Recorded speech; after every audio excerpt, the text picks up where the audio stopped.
నమస్తే welcome to BCN news నా పేరు మానస ముందుగా ముఖ్యాంశాలు నెల్లూరులోని విఆర్ హై స్కూల్ పునర్నిర్మాణ పనులను పర్యవేక్షించిన మంత్రి నారాయణ త్వరితగతిన పనులు పూర్తి చేయాలని అధికారులకు ఆదేశాలు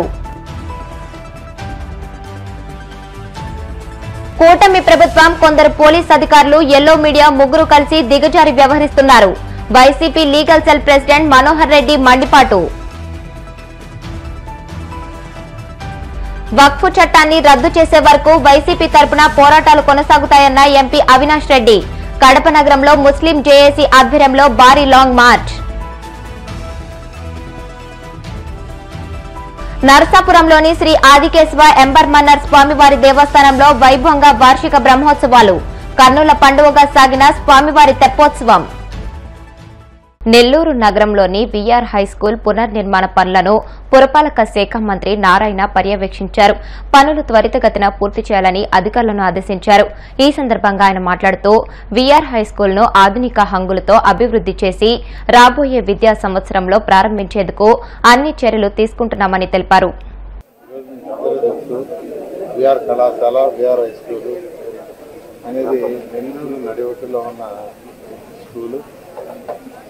ఒకప్పుడు ఇదే స్కూలు ఇదే కాలేజీలో ఈ క్యాంపస్లో మొత్తం 8 ఏళ్ళ పైగా స్టూడెంట్స్ ఉండేవాడు. నేను ఈ కళాశాల ఉద్యోగం చేసేటప్పుడు కానీ 8,000 పైగా 3 షిఫ్ట్లు, మార్నింగ్ షిఫ్ట్ డిగ్రీ, మధ్యాహ్నం షిఫ్ట్ ఇంటర్మీడియట్, రాత్రి డిగ్రీ అండ్ ఇంటర్మీడియట్ 2. అంటే స్ట్రెంత్ ఎక్కువ అయిపోయింది, రూములు లేవు, 3 షిఫ్ట్ నడిపారు. అలాంటి కళాశాలలో ఈరోజు యాక్చువల్గా ఉన్నటువంటి హై స్కూల్ మూసేశారు. నిజంగా గత ప్రభుత్వం నిర్విరామంలో ఒక భాగం అంటే ఆ స్కూల్ను మూసేశారు, చక్కటి స్కూలు. అయితే నేను మళ్ళా 2014-19లో ఇదే స్కూల్ పైన 11th class and 12th class 300 మంది విద్యార్థులకు హాస్టల్ ప్రొవైడ్ చేశారు. ఐఐటి నీట్ కోచింగ్ ఇచ్చాం, ఎంతోమంది డాక్టర్లు అయ్యారు, ఐటీస్ అయ్యారు. కానీ గత ప్రభుత్వం దాన్ని కూడా హాస్టల్ ఇచ్చేసింది. అంటే గత ప్రభుత్వం వ్యక్తుల మీద, మనుషుల మీద, నాయకుల మీద కేసులు పెట్టడమే కాదు, ఉన్నవి కూడా ఎత్తేసేటమే టార్గెట్. దిరిజన ఫైనాన్షియల్ ప్లానింగ్, ఆర్థిక వ్యవస్థ మీద ఒక పట్టుదల కానీ ఒక ప్లానింగ్ లేక నాశనం చేశారు. అయితే 2024లో మళ్ళా నేను ఇక్కడ ఎమ్మెల్యే కావడంతో వెంటనే ఈ స్కూల్ని ఏదైతే నేను చదివాను, స్కూల్లో చదివా, కళాశాలలో చదివా, ఇక్కడ ఉద్యోగం చేశాను, దీన్ని మళ్ళా డెవలప్ చేయాలనే ఉద్దేశంతో చాలా చక్కగా ఎన్సీసీ వాళ్ళు చేశారు. ఎన్సీసీ వాళ్ళు ఈ స్కూల్లో రూమ్ని చాలా చక్కగా చేశారు. ఇంకా కూడా చేయాల్సింది. గ్రౌండ్ ఫ్లోర్ మొత్తం ఆల్మోస్ట్ ఫైనల్ స్టేజ్కి అయిపోయింది, ఓన్లీ ఫినిషింగ్ ఉంది. ఫస్ట్ ఫ్లోర్లో వేరే విద్యార్థులు ఉండటం వల్ల వాళ్ళని షిఫ్ట్ చేసిన తర్వాత దాన్ని చేయాలనుకున్నారు. రేపు ఎల్లుండో కమిషనర్ గారు వాళ్ళని షిఫ్ట్ చేసి వాళ్ళకి ఎటువంటి ఇబ్బంది లేకుండా చేసి ఆ పై రూమ్ కూడా చేస్తారు. ఇక్కడ చక్కటి ప్లే గ్రౌండ్ చేయమన్నాం ఈ పిల్లలకి. ఏ పిల్లలైతే పెడుతున్నాము, పేదలు నిరుపేదలు, నెల్లూరు టౌన్ లో ఉన్నటువంటి పేద నిరుపేద విద్యార్థులకు పెట్టాలనే ఉద్దేశంతో కమిషనర్ గారికి చెప్పాను. పేదలు నిరుపేదలు అంటే డెఫినేషన్ ఏంటంటే తల్లులు లేని వాళ్ళు, తండ్రులు లేని పేదవాళ్ళు, అదేవిధంగా బీడీలు చుట్టలు చుట్టుకునే వాళ్ళు, ఉదయాన్నే ఇళ్లలో వంట పని చేయడానికి కానీ వాష్ పని చేయడానికి ఉపయోగపడే పిల్లలు. నేను ఎలక్షన్స్ ముందు 84,000 దిగా డోర్ టు డోర్ వాళ్ళందరినీ నా కళ్ళతో చూసి చెవులతో విన్నా, వాళ్ళ పరిస్థితి చూసా. కాబట్టి ఏదో ఒకటి వీళ్ళకి చేయాలనే ఉద్దేశంతో ఈ సంవత్సరం ఇక్కడ ఒక 1000 మంది పిల్లలకి, నెక్స్ట్ ఇయర్ అయితే 2,000, ఆ తర్వాత ఇయర్ 3,000 చేయాలనే ఉద్దేశంతో 1000 మందికి చక్కగా ఇక్కడ రూమ్స్ ఏర్పాటు చేస్తున్నాం. High quality of education ఇవ్వబోతున్నాం.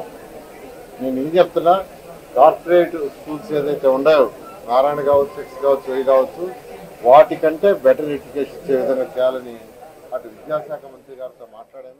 Andhra Pradesh లో మీడియా ట్రయల్ జరుగుతుందని కూటమి ప్రభుత్వం కొందరు పోలీస్ అధికారులు యెల్లో మీడియా ముగ్గురు కలిసి చట్ట పరిధిని మించి వ్యవహరిస్తున్నారని YCP legal cell president Manohar Reddy తీవ్రంగా మండిపడ్డారు.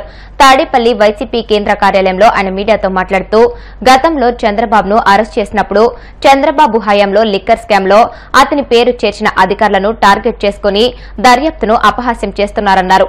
ముఖ్యంగా మీడియా ట్రయల్ నిర్వహిస్తున్నారని, నేరం ఎలా జరిగిందనేది వారే రాస్తారని, సిట్ ఏ ప్రశ్నలు అడుగుతుందో దానికి రాజకాశ్ రెడ్డి సమాధానాలు కూడా రాసుకొచ్చారని ధ్వజమెత్తారు. జర్నలిజం ప్రమాణాలు గాలి కుదిలేసి ఇలాంటి తప్పుడు ప్రచారాలు చేస్తున్నారని దుయ్యబట్టారు. సాంప్రదాయానికి దుశ్చర్యలకు పాల్పడుతున్న వైనం ఇవాళ మనం చూస్తున్నాం.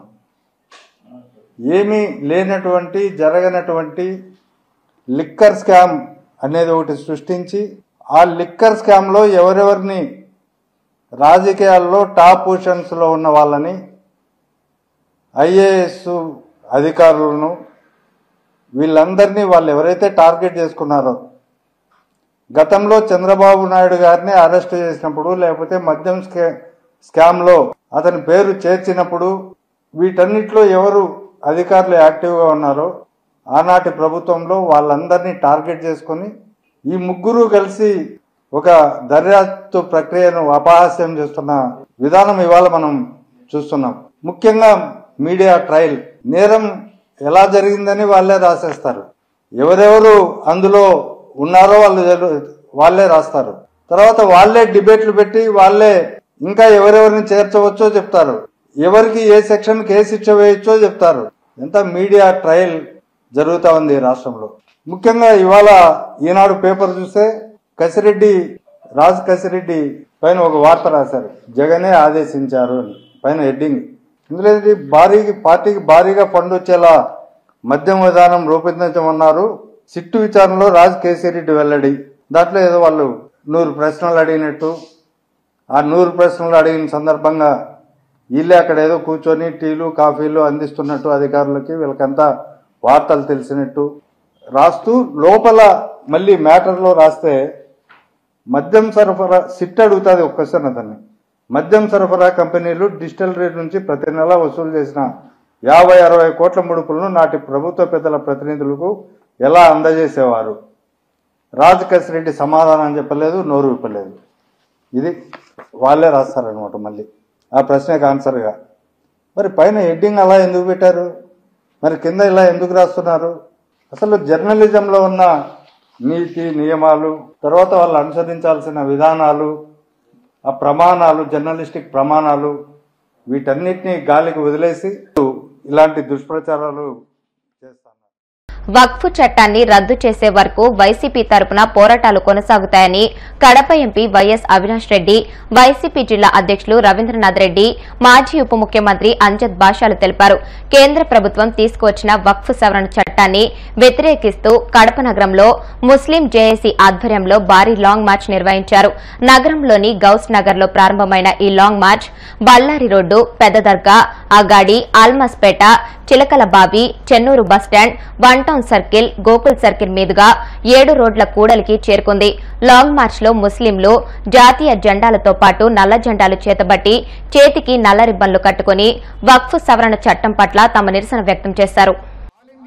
ముస్లిం పర్సనల్ లా బోర్డు ఆధ్వర్యంలో చేపట్టిన ఈ లాంగ్ మార్చ్ లో పాల్గొన్న సోదర సోదరిమణులందరికీ పేరు పేరున హృదయపూర్వక నమస్కారాలు తెలియజేస్తున్నాను. సవినయంగా వక్ఫ్ సవరణ బిల్లు ఏదైతే ఉందో దేశవ్యాప్తంగా కులాలకు, పార్టీలకు, ప్రాంతాలకు అతీతంగా ప్రతి ఒక్కరు కూడా దీన్ని వ్యతిరేకిస్తా ఉన్నారు. ఒకరికి నష్టం జరిగినప్పుడు, ఒకరికి అన్యాయం జరిగినప్పుడు మరొకరు స్పందించకపోతే రేపటి రోజున వాళ్లకు అన్యాయం జరిగే పరిస్థితి ఉంటుంది. కాబట్టి ఇవాళ దేశవ్యాప్తంగా ప్రతి ఒక్కరు కూడా ముందుకొచ్చి ఈ బిల్లును వ్యతిరేకిస్తా ఉన్నారు. వైఎస్ఆర్ కాంగ్రెస్ పార్టీ తరఫున జగన్మోహన్ రెడ్డి గారి పిలుపు మేరకు లోక్సభలో కూడా ఈ బిల్లును మేము వ్యతిరేకించడం జరిగింది. రాజ్యసభలో కూడా ఈ బిల్లును మేము వ్యతిరేకించడం జరిగింది. అదేవిధంగా సుప్రీంకోర్టు ఆఫ్ ఇండియాలో కూడా ఈ బిల్లును వ్యతిరేకిస్తూ రిట్ పిటిషన్ కూడా దాఖలు చేయడం జరిగిందనే విషయాన్ని కూడా మీ అందరి దృష్టికి తీసుకొస్తున్నా. సంపూర్ణంగా మేము నమ్ముతా ఉన్నాం, వైఎస్ఆర్ కాంగ్రెస్ పార్టీ నమ్ముతా ఉంది ఈ bill anti constitutional, anti national, anti secular ఈ బిల్లు. కాబట్టి మనస్ఫూర్తిగా ముందుకొచ్చి మేము ఈ బిల్లుకు వ్యతిరేకంగా ఈ పోరాటం చేస్తా ఉన్నామనే విషయాన్ని కూడా మీ అందరికీ తెలియజేస్తా ఉన్నా. తప్పకుండా కేంద్ర ప్రభుత్వం ఇన్ని కోట్ల మంది యొక్క మనోభావాలు గుర్తించాలా, గమనించాలా, ఈ బిల్లును తక్షణమే ఉపసంహరించుకోవాలని చెప్పి కేంద్ర ప్రభుత్వాన్ని డిమాండ్ చేస్తా ఉన్నాం. కొన్ని అన్యాయమైన అంశాలు ఉన్నాయి ఈ బిల్లులో. ఈ సవరణ బిల్లులో అత్యంత అన్యాయమైన అంశాలు ఉన్నాయి. ఆ సవరణ బిల్లులో ఏదైతే ఉందో ఆ బిల్లులో వక్ఫ్ బోర్డుకు పూర్తిగా హక్కులు తొలగిస్తూ కలెక్టర్ కు హక్కులు ఇచ్చారు. ఇది ఎంతవరకు న్యాయమో అని చెప్పి మేము ప్రశ్నిస్తా ఉన్నాం. వక్ఫ్ బోర్డు యొక్క కౌన్సిల్ యొక్క కమిటీ యొక్క సంఖ్యను తగ్గించి ఆ తగ్గించిన కమిటీ సంఖ్యలో కూడా 2 ముస్లిమేతరులను వాళ్ళ దాంట్లో పెట్టాలని చెప్పి ఒక నిబంధన ఈ బిల్లులో తీసుకొచ్చారు. ఇటువంటి అంశాలు ఎంతవరకు న్యాయం అని చెప్పి మేము కేంద్ర ప్రభుత్వాన్ని ప్రశ్నిస్తా ఉన్నాం. దట్ ఈస్ వై ఈ బిల్లు హైలీ యాంటీ కాన్స్టిట్యూషనల్. మన భారతదేశము కాన్స్టిట్యూషన్ ఆఫ్ ఇండియాకు రాజ్యాంగానికి బౌండ్ అయి ఉంది మన భారతదేశం ఈ కాన్స్టిట్యూషన్ ఆఫ్ ఇండియాకు. మరి అటువంటి కాన్స్టిట్యూషన్ ఆఫ్ ఇండియాలో అటువంటి రాజ్యాంగంలో ఆర్టికల్ 14 కావచ్చు, ఆర్టికల్ 26 కావచ్చు, ఆర్టికల్ 32 కావచ్చు, ఈ బిల్లుకు పూర్తిగా మనం వ్యతిరేకం. ఈ బిల్లులో ఏవైతే అంశాలు ఉన్నాయో ఆ అంశాలు ఈ 3 ఆర్టికల్స్ కూడా పూర్తిగా వ్యతిరేకం. రైట్ ఫర్ ఈక్వాలిటీ కావచ్చు, ఫ్రీడమ్ ఫర్ రిలీజియస్ స్పీచ్ కావచ్చు, ఇటువంటి అంశాలకి ఈ బిల్లు పూర్తిగా వ్యతిరేకమైన విషయాన్ని కూడా, ఫండమెంటల్ రైట్స్ కూడా ఈ బిల్లు పూర్తిగా వ్యతిరేకమైన విషయాన్ని కూడా మీ అందరికీ తెలియజేస్తూ, తప్పకుండా ఈ పోరాటంలో ఇన్ని అడుగులు ముందుకేసాం, ఇంకా మరిన్ని అడుగులు కూడా ముందుకు వేసి పోరాటంలో తప్పకుండా ఈ వక్ఫ్ సవరణ బిల్లు ఏదైతే ఉందో ఈ బిల్లును కేంద్ర ప్రభుత్వం ఉపసంహరించుకునే వరకు తప్పకుండా అండగా ఉంటాం మీకు అని చెప్పి మీ అందరికీ పేరు పేరున తెలియజేస్తాం. పశ్చిమ గోదావరి జిల్లా నరసాపురంలో శ్రీ ఆదికేశవ ఎంబర్మన్నార్ స్వామివారి దేవస్థానంలో వార్షిక బ్రహ్మోత్సవాలు వైభవంగా జరుగుతున్నాయి. తిరునక్షత్ర ఉత్సవాలలో భాగంగా పుప్పాల ఆదినారాయణ కుమారులు వెంకటకృష్ణ మోహన్ ఆధ్వర్యంలో స్వామివారి తెప్పోత్సవం కార్యక్రమం కన్నుల పండుగగా సాగింది. పుష్కరిణిలో విహరిస్తున్న స్వామివారిని దర్శించుకోవడానికి భక్తులు పెద్ద సంఖ్యలో తరలివచ్చారు. జై శ్రీమన్నారాయణ, జై రామానుజ అంటూ భక్తుల నామస్మరణలతో ఆలయ పరిసరాలు మారుమోగాయి.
ఇప్పుడు కాసేపు ప్రకటనలు.